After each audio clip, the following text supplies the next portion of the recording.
joining Israel to bomb Iran's main nuclear site. What was your reaction? No, I wasn't terribly pleased because I think the way forward is only through negotiations. They tried to destroy Iran too many times, and you should never ignore the resilience of the people. Finally, it must be multilateral arrangements, it must be through fair negotiations. So this was the wrong decision?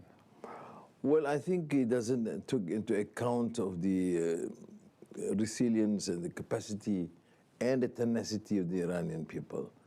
But what we welcome is, of course, the ceasefire.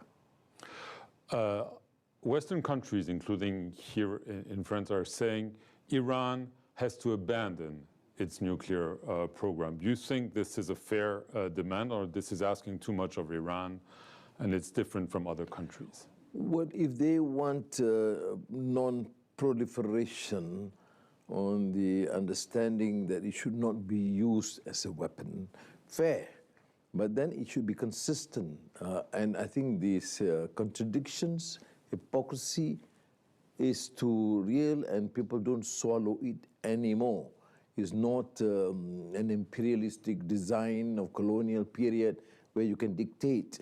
We have to be fair. No for Iran, yes, but no for Israel. But why these double standards?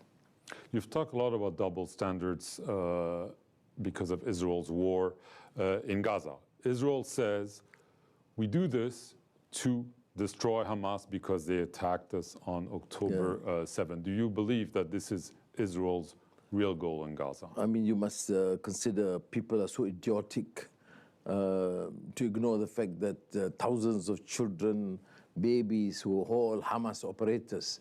I mean, this has been explained far too well and far too strong. And I'm very appreciative of the fact even the West, the people have voiced out. And I don't think on this issue that the ruling clique and elites represent the aspirations, sentiments, and the conscience of the majority of the people. In that regard, I think people like us in the far lands and at least see the, the growing sentiment based on compassion, humanity is still there in Europe. After October 7th, you called the Hamas leadership to express support. Why not condemn them for what they've done on October 7? No, I support the initiative to reach a ceasefire. I do not support violence, but I cannot accept the fact that the start of the issue or the crisis is October the 7th.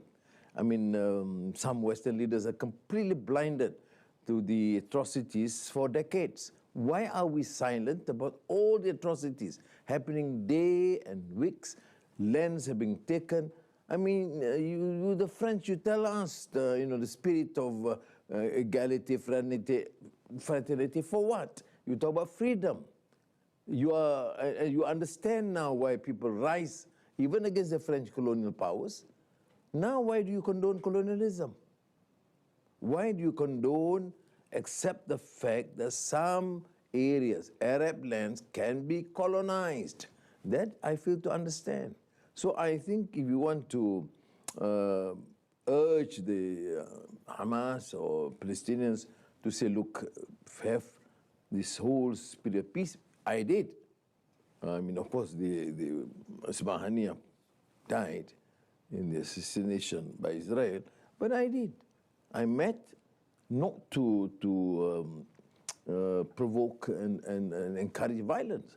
I met to encourage him to try and engage with the Qataris and the Egyptians and the Americans to try and strike a deal. What's wrong with that? But certainly I'm not there as a lackey of some other countries to condemn them and then silent on Israel and allowing Israel to continue with impunity. Some are saying that obviously you're very critical of Israel because of its war in Gaza, but you're much less vocal about Russia's invasion of Ukraine. You've met with Vladimir Putin several times. Why this double standard? Some people It's would not say. double standard. We have expressed our position vis-à-vis the war in Ukraine and the fact that the invasion has been condemned, and I make no qualms about it. And I urge President Putin, when I met him, to enter into negotiations. He's not listening, obviously. Well, so are the other countries also not listening. I mean, I think what he told me, he's prepared, but don't dictate and don't conspire against him.